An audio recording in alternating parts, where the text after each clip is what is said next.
Disclaimer: the following videos were recorded by professional Minecrafters. Don't try this at home, because you'll have no home left. They are infighting. Oh wow, my. they are flipping me around like a burger pie. Welcome to the Hermitcraft recap. My name is Pixelriffs, our writer is LoyXP, and we hope you enjoyed yesterday's Hermitcraft livestream day, because you won't hear about it here. Not only was it after our cutoff day, which is Friday, but we also don't cover live streams. What we do cover is events and mishaps on the YouTube side of things, and this week they mishapped so utterly we changed our intro for it. So without further ado, allow us to introduce the Wither Forest. When Oh, there they go again. That's crazy. Oh, the Is it frames. because they were simultaneously Who are they going spawned? after? This has been brewing for quite a while, what with Iskal's ridiculously efficient skull farm and the Hermit's tradition of fighting a progressively larger number of simultaneous Wither bosses each season. Last time it was 64, and the group did quite well. This time it was 100 Withers, and the group is 3 people throwing Joe Hills at them. So objectively, there's something called the Joe Hills difference, which is what I screw up at any given time. I've screwed this up by standing too close to the explosion. Oh, man, They're there building is a a lot tunnel of these for me, guys. chasing me. I've Wow. only got like... Between False Symmetry, Azuma, Cubfan, and Joe, they actually had a chance, but due to the Wither algorithm forming the undead bosses into an underground tornado of devastation, and tick lag making their arrows fly as if through jello, they only took out 11 before calling it quits. This is, however, but one battle in a continuous war, so the remainder of the boss army was not removed with commands, and is still roaming the unloaded chunks to this day. Nothing is stopping future adventurers from taking a shot, or, if the lag is as bad as this time, giving a high-stakes PowerPoint presentation. Nothing except for common sense, that is. And yeah, you can see a couple of them. Yeah, we were only able to kill about 10 of them. 11 withers, and then we decided to call it a day because the low FPS was so difficult to deal with. The other 80 or so, 85 or so, are still alive just to the west of Asuma's base. They're actually like a couple thousand blocks beyond Asuma's base. But of course they are unloaded chunks currently, so the server will be safe as long as we don't go visit that place and let them spread. So from time to time you might see some hermits going over there and killing a few, but for now it's an area of no-go, and we've got to inform the other hermits not to head over to that place. And with that out of the way, let's take a look at the parts of the server that haven't been blown up yet. Starting with Mumbo's witch farm. Oh, wait. And that is a proud moment for me because I've never done that before in Minecraft. Before Mumbo could even set up the witch farming contraption in the center of his giant pit, it got a brief visit from the spectral form of the salmon ghost, which immediately fled the scene, leaving behind its trademark sea pickle. With this unearthly visitation out of the way, Mumbo got to work building the shifting floors, deathly drops, and collection mechanisms of the witch farm, pausing only to blow up even more of the scenery by using TNT to eliminate the blocks his flying machines hadn't caught yet. By the following episode, his audience had already tipped him off about slow-falling potions. Oh, yeah, it definitely is useful. Check this out! You know, I've realised I really don't need to use the TNT technique anymore. With the storage room set up, he left the whole thing running for an overnight AFK session, confirming that yes, this whole exercise was absolutely worth it for the redstone output alone. He definitely deserves a cookie, only the one left in his base doesn't seem like it was meant for him. What? I don't understand any of this. Mumbo isn't the only one with a memorably mammoth farm this week. Iskal needed a lot of ice, Stress Monster needed a lot of ice, and the new Sahara project needed a lot of ice, so Iskal decides to kill 3 birds with 1 frozen cube and sets up a giant ice farm out in a remote snow plains biome.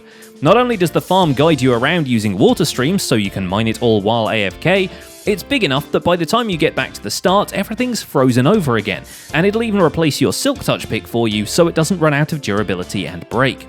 So I got a total of 803 blocks of ice during that run, and the farm holds, I would like to say, about 830-ish. In the end, he plans to have about 130 shulker boxes in the system to cope with all the output, but a substantial portion of that output is going to the Ice Queen herself. In a brief negotiation, Iskal drafts in Stress Monster as one of the first Sahara partners. She agrees to let them sell ice for the same prices as her own shop, and she gets to retain exclusive rights to packed ice, blue ice, and snow, which basically destroys the whole premise of Sahara selling everything, but excuses them from having to sell cold stuff in a store named after a desert. Now you've gone a bit mental. I did go a bit mental. Oh my Yes. god. Once they're back from the guided tour of the ice factory, Iskall assembles an architect's office at the Sahara building site, and Stress further attaches herself to the Ice Queen persona by spiking a giant ice pillar up the center of one of her fort towers. Yeah, it doesn't really look much different, but I think it looks kind of cool. Though for all the talk of how different Sahara is from Concorp, this deal is really not that different from the recent dirt cheap acquisition Cub fan talked Joe Hills into. The little storefront in the Derp Mall is modified to fit its new masters, renamed Dirty Deeds, and now coming with a humble yet striking trick to it. With every purchase, the client is assigned a tiny terror to execute. For every stack of anything bought, you get a note telling you to do a shenanigan-ette, like throwing snowballs at someone, or toilet papering a house. Those are the dirty deeds that you must complete upon purchasing any of the blocks from this shop. And most of these things are just little fun, small things that are just like minor annoyances, but they are in fact dirty deeds. As for the cheap part, that was removed wholesale, thanks in no small part to Darren the chicken kicking the KFC bucket, but not before providing Cub with his last chest of gravel. R.I.P. Darren, you were delicious. But all is not well in the state of Concorp, as the Vex heads find their base covered in sand thanks to the Architect prank from last week. Having vacuumed it all up and stored it for a later project, they consider increasing the security around the place, and what better way to do it than lasers going off from the tops of their giant fence.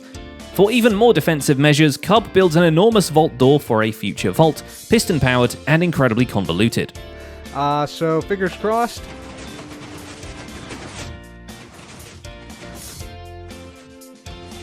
Oh, baby.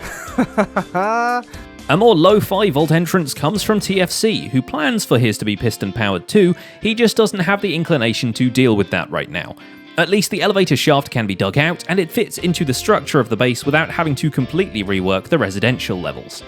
Impulse is getting residential over at iBay, realizing aside from the merchant ship, he hasn't really built much up on the surface that really signposts where his base is. A huge panoramic glass window ought to do the trick, with a secret waterfall entrance because this base needed a third one of those. At least there's room for his trademark carpet on the inside, and later, out in the bay, he sets up a conduit and gets ready to do some underwater building. In the meantime, he returns to the nether to continue the minecart elevator from the Sky Hub all the way up to the gold farm, and then has to figure out how not to die of fall damage on the way back down. Here we go. Let's see if we got enough ladders in here. Start to go pretty fast, get caught, go a little faster, get caught again. Okay, I think we're good. False Symmetry assists with the Sky Hub itself, planning out and developing colour schemes for the 4 branching tunnels, and attempting to add some colour to the moon part. Fittingly, the colour she adds is red, the red of the regular nether poking through the black glass portholes and threatening to take back this land they transformed into a scale model of the overworld. Yeah, so using this block palette, we could get some structure going. I don't know if this is going to work or look good or be something that people want, but I've got an idea in my head, and I'm thinking I want to try and at least get it down. In a similar way, Ijevin finds himself yearning for red now that the fidget spinner has exhausted his supply of poppies. Thankfully, a couple of sticky pistons and a bunch of bone meal are ready to provide it, along with a whole lot of wheat seed, as long as Jevin doesn't mind AFKing a bit. This was apparently easier than going back and stopping his iron farms automatically trashing the poppies dropped by golems. And if we look inside the chest here, oh yeah, there's still some iron in there, so there must have been somebody out in this area recently. But while you all are out here living your 1.13, Zombie Cleo and her Tortuga Island have already made the leap to Village and Pillage, as grabbing a copy of the new Armor Stand book has made it possible for her to arm her fish people with crossbows. Those are of course only decorative, but they look pretty close to the real deal. I guess you could just call them mini ballistas, just to differentiate. The point is, Tortuga is now returning fire at the Juggernaut. Pray that they won't enchant their giant ballista with multi-shot, or all heck is gonna break loose. Oh, I love the Armor Stand book, and the new improved version is indeed new and improved. I'm so proud of him! That is such a cool thing. I love that. And speaking of giant things, RenDog has dropped an absolute unit in the Fantasy District, seriously in awe at the size of this dragon.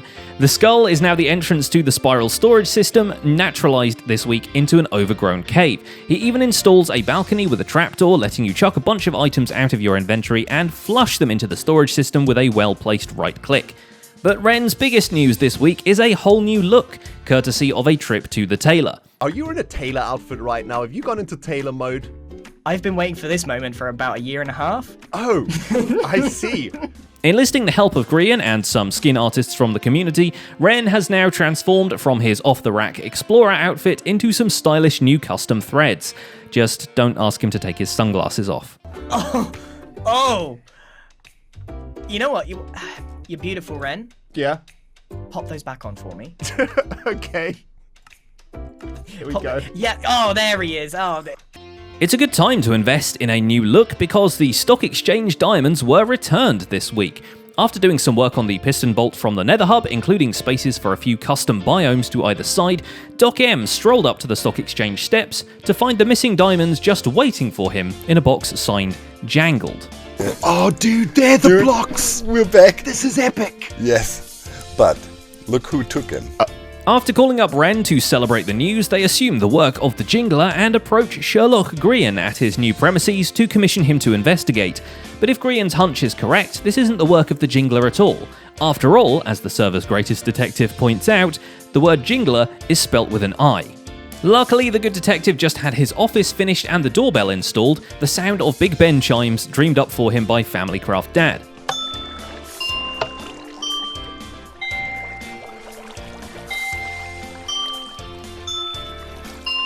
Oh, it's perfect. What neither of them dreamed up is how to exit the agency once you're done with your business. Out of here, There's no exit. Let's just. Okay. Off we go. This is a professional outfit right here. Jeez. The whole Jangler thing is a whole ordeal, especially for us as we've got to somehow not spoil it. So this, I suppose, is your spoiler warning. 1, 2, 3. The Jangler is not even a person. It's a typo made by Good Times with Scar. Having found the stock exchange diamonds, he wanted to return them anonymously, so like most of this fanbase, just decided to blame it on the Jangler. His finger slipped, and the Jangler was born. It has spawned the Sherlock Grian crew. So apparently, the British folk have just been chomping at the bit to finally have their dream come true and play Sherlock. However, Scar's not the one to miss the opportunity when one presents itself, and so he embraces the chaotic good buried somewhere deep in his convex soul, and does the whole trail of breadcrumbs for the private eyes to discover. Of course, it is then discovered by a private Mumbo, but that's beside the point. And I don't want them to think this was me, so I was thinking, how can I make this build not look like me? And it hit me, light it up. This is the most lit build that I have ever created. What's perhaps funniest is that Scar also employed the chaotic good of his fanbase and asked his viewers to comment everywhere that the Jangler is whoever else, from Keralis to Spumwack, just to confuse the investigation. And while we're on the topic of convex propaganda, it's hard not to mention the Concorp Studios movie sets he and Azuma have been working on. Azuma in particular has finished his Stage 1 build and got Stage 2 planned and walled up, while Scar puts finishing touches on his pavilion and has even developed a set of decorations for a game show he'll be running out of it. Get this, the Convex are having people come in and pitch their project ideas in the hope for Cub and Scar to support and finance their efforts. A yes from both judges guarantees you a full endorsement and any resource or aid you'd need, while a no has you dropped into a tank full of freshly summoned Vexes. Oh, there we so go. laggy and wonderful. Now we just need to spread the word. Hermits, we have diamonds. Do you have a good idea for a build? They're calling it Vex Tank, and if you don't immediately see a problem with the premise of this show, you're obviously forgetting that Vexes can phase through walls. Well, that and they aren't too cool with you murdering people on live TV.